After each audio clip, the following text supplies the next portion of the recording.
ஆண்டவராகிய இயேசு கிறிஸ்துவின் விலையேறு பெற்ற நாமத்தினாலே ஒவ்வொரு முறையும் அவருடைய திவ்ய வெளிச்சத்தின் அடிப்படையில் அவர் காண்பிக்கிறதான வார்த்தைகளை அல்லது வெளிச்சத்தை வெளிப்பாடுகளை வசன ஆதாரத்தோடு கூட உங்களோடு நான் பகிர்ந்து கொள்வதை நீங்கள் அறிவீங்க. ஆக அப்போஸ்தலர் நடவடிக்கைகளில் அவ்வளோ ஒரு விசேஷங்களை பரிசுத்த ஆவியானவர் நமக்கு வைத்திருக்கிறார்.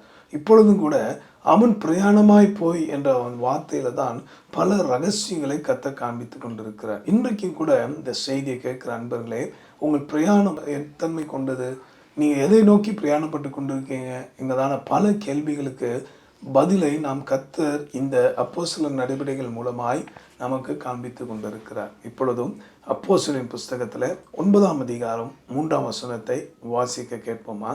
Acts chapter 9 verse 3. அவன் பிரயாணமாய் போய் தமஸ்கோவுக்கு சமீபித்த போது சடுதியிலே வானத்திலிருந்து ஒரு ஒளி அவனை சுற்றி பிரகாசித்தது. நாம் வாசித்த வேத வாக்கியத்துல ஒரு அருமையான வார்த்தை என்னன்னா, முதலாவது அவன் பிரயாணமா போனான்.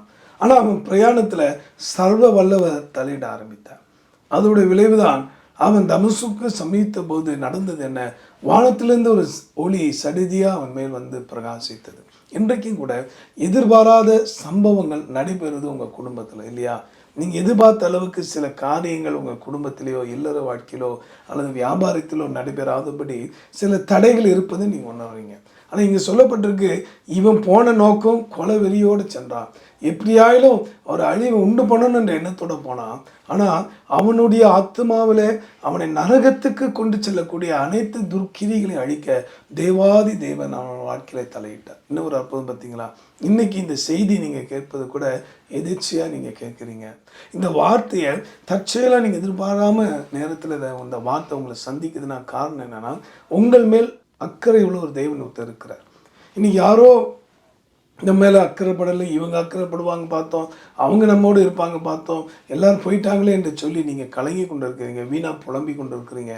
ஆனால் உங்கள் மேலும் நம் ஒவ்வொரு மேலும் உண்மையான அக்கறையும் அன்பு கொண்ட ஒரே தெய்வம் என் செய்திகளின் கர்த்தராகிய இயேசு கிறிஸ்து ஒருவர் தான்.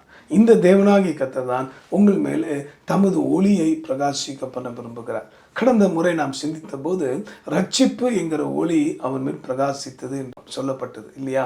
தியானித்தோம். இப்பொழுதும் கூட எப்படிப்பட்டதான ஒளி அவன் மேல் பிரகாசித்ததாம். இன்னைக்கு இந்த உலகத்தில் இந்த 21ஆம் நூற்றாண்டில் வாழ்ந்து கொண்டிருக்கிற எல்லா தேச மக்களுடைய நிலைமை என்ன? எப்படிப்பட்ட ஒரு பயங்கரமான இருள் அகப்பட்டு இருக்கிறாங்க தெரியுமா? வாசிக்கலாமா? ஏசாயாவின் புஸ்தகத்தில் 9ஆம் அதிகாரம் 2வது வசனம். இருளிலே நடக்கிற ஜனங்கள் பெரிய வெளிச்சத்தை கண்டார்கள். மரண இருளின் தேசத்தில் குடியிருக்கிறவர்களின் மேல் வெளிச்சம் பிரகாசித்தது. இந்த வசனத்தின் முதல் பகுதியை உங்களுக்காக வாசிப்பாங்க, கேளுங்க. இருளிலே நடக்கிற ஜனங்கள் பெரிய வெளிச்சத்தை கண்டார்கள். இருளில் நடக்கிற ஜனங்கள் பெரிய வெளிச்சத்தை கண்டார்களாம். அப்போ அவங்க ஏற்கனவே மகா பயங்கரமான இருளில் நடந்து கொண்டிருக்கிறாங்க போல. அதனாலதான் வெளிச்சத்தை கண்டார்கள் சொல்லியிருக்கலாமே தீர்க்கதரிசி. அங்கே என்ன அழகா சொல்றாரு பாருங்க, பெரிய வெளிச்சத்தை கண்டார்கள். அப்போ அவங்களுக்குள் இருக்கிற இருளின் தன்மை என்ன, அந்த இருளின் தன்மையினால் அவங்களுக்கு வரப்போகிற அழிவு எப்படிப்பட்டது என்கிற அறிவோ அல்லது தெளிவோ இல்லாதபடி பயங்கரமான இருளில் இருந்தாங்க. இது கூட தாவீதுங்கிற பக்தர் தன் அனுபவத்தை சொல்றாரு. பயங்கரமான படுகொலியிலிருந்து கர்த்தர் என்னை தூக்கி எடுத்தார், உளையான சேற்றிலிருந்து என்னை தூக்கி எடுத்தார் என்று சொல்றாங்க. இதை கேட்டுக்கொண்டிருக்க நண்பானவர்களே, இந்த வார்த்தை உங்களை சுற்றி இப்ப பிரகாசிக்கிறது. ஆமென். பாதுகாப்பற்ற ஒரு நிலைமையில அல்லது பயங்கரமான ஒரு நிலைமையில ஒரு தீமையான ஒரு சூழ்நிலையில நீங்க வாழ்ந்து கொண்டிருக்கீங்க. ஆக அந்த தீமையான இருள் இப்போ உங்களை தாக்கி கொண்டு இருக்கிறது. இருளில் நடக்கிற ஜனங்கள் பெரிய வெளிச்சத்தை கண்டார். இதனுடைய பொருள் என்னன்னா, அந்த பவுலுக்குள்ள ஒரு தீமை இருந்ததுங்க. அந்த தீமையை வெல்ல சிலுவிலை தீமையை நன்மையால் வென்றாரு அந்த இயேசுப்பாவால் மட்டும்தான் முடியும். நான் மறுபடியும் சொல்கிறேன், சரீர பிரகாரமான சுகத்தை கொடுக்க அல்லது ஹீலிங்கை கொடுக்க அல்லது சரீரத்தில் ஆரோக்கியத்தை உண்டு பண்ண இன்றைக்கி பல இயற்கை வைத்தியம் இருக்குது, பலவிதமான சித்தா வைத்தியங்கள் இருக்குது, இன்னும் ஆயுர்வேதிக் இருக்குது, இன்னும் இங்கிலீஷ் மெடிசன் சொல்லலாம். இப்படி பல காரியங்கள் உண்டுங்க இந்த உலகத்தில். ஆனால் மனுஷனுடைய ஆத்துமா பயங்கரமான இருளில் சிக்கி இருக்குதுங்க. ஆனால் தான் தாவீது சொல்றார், என் ஆத்துமாவை குணமாக்கும் ஆண்டவரே, நான் உமக்கு விரோதமாகவே பாவம் செய்தேன், என் ஆத்துமாவை குணமாக்கும் என்று கெஞ்சினேன்னு சொல்கிறான், மன்றாடுகிறேன்னு சொல்கிறான். அப்போ எப்படிப்பட்ட பயங்கரமான இருள் அது! இன்னைக்கு வெளியே நீங்கள் சிரித்து கொண்டு இருந்தாலும் உள்ளே நீங்கள் அழுது கொண்டிருப்பது கர்த்தருக்கு தெரியும். வெளியே எல்லாமே பர்ஃபெக்டாக நடக்குது போல நீங்கள் காண்பித்தாலும், ஒரு பாசாங்கு போல் செய்தாலும், உண்மையான நிலைமை என்றது கர்த்தருக்கு நன்கு தெரியும். அதனால தான் சொல்கிறேன், பெரிய வெளிச்சத்தை கண்டார்கள். இன்றைக்கி அந்த பெரிய வெளிச்சம் உங்களை சுற்றிலும் பிரகாசிப்பதை நான் பார்க்குறேன். ஒரு பொன்னான வாய்ப்பு உங்களுக்கு ஆண்டவர் தர. It is a golden opportunity. Repent today. இன்றைக்கே மனம் திரும்புங்க. இருளாகி அந்த தீமையை விட்டு வெளியே வாங்க. எது தீமைனா, பரிசுத்த வேதாமத்தில் இயேசு சொன்னார், எதை செய்யணும்னு சொன்னாரோ அவர் செய்யணும்னு சொன்னதை செய்யாமல் போனாலும் தீமை தான், செய்யாதே என்று சொன்னதை செய்தாலும் தீமை தான். இன்றைக்கு மனிதன் தனக்கு தேவர்களை உண்டு பண்ணலாமா? அவைகள் தேவர்கள் அல்லவேன்னு வேதம் சொல்லுகிறது. அப்போ ஏசாயா 2:18 சொல்லப்பட்டபடி விக்கிரங்கள் கூண்டோடு ஒளிந்து போகும் என்ற வார்த்தையின்படி இன்றைக்கு தேசத்தை தீமையால் நடத்துவது என்ன? தவறான வணக்கங்கள், தவறான வழிபாடுகள், இவைகள்லாம் என்ன செய்யும்?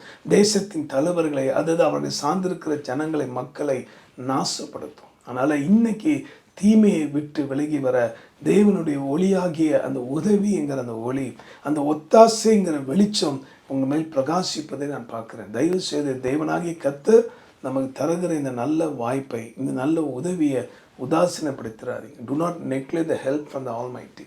சர்வ வல்லவர் அவங்க செய்கிற இந்த உதவியை நெக்லெக்ட் பண்ணாமல் ஹம்பிளாக அக்செப்ட் பண்ணுங்க. இப்போதே ஏற்றுக்கொள்வீங்களா? தொடர்ந்து அந்த ஏசாயா 9ஆம் அதிகாரத்தில் 2ஆம் வசனத்தின் இன்னொரு பகுதியை நாம் வாசிக்கலாமா? மரண இருளின் தேசத்தில் குடியிருக்கிறவர்களின் மேல் வெளிச்சம் பிரகாசித்தது.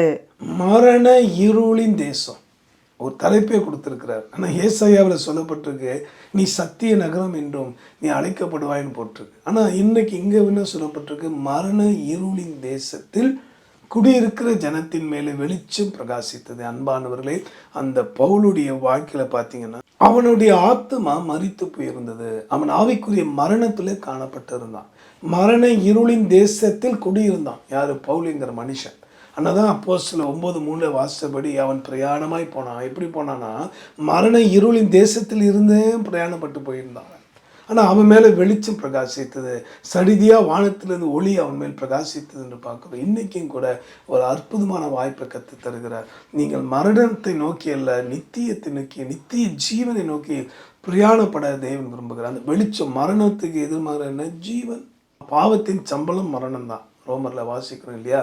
ஆனால் நசரேயனாகிய இயேசு கிறிஸ்துவை அவர் ஏற்றுக்கொள்ளும்போது அவருடைய வழியாக வரக்கூடிய அந்த கிருபா வரமோ நித்திய ஜீவன் என்று வேதம் சொல்லுகிறது. அப்போ இயேசு கிறிஸ்துவை நாமமே இல்லாமல் வேறு நாமத்தினாலும் மீட்பு இல்லை. நீங்கள் நித்திய ஜீவன் அடையணுமா?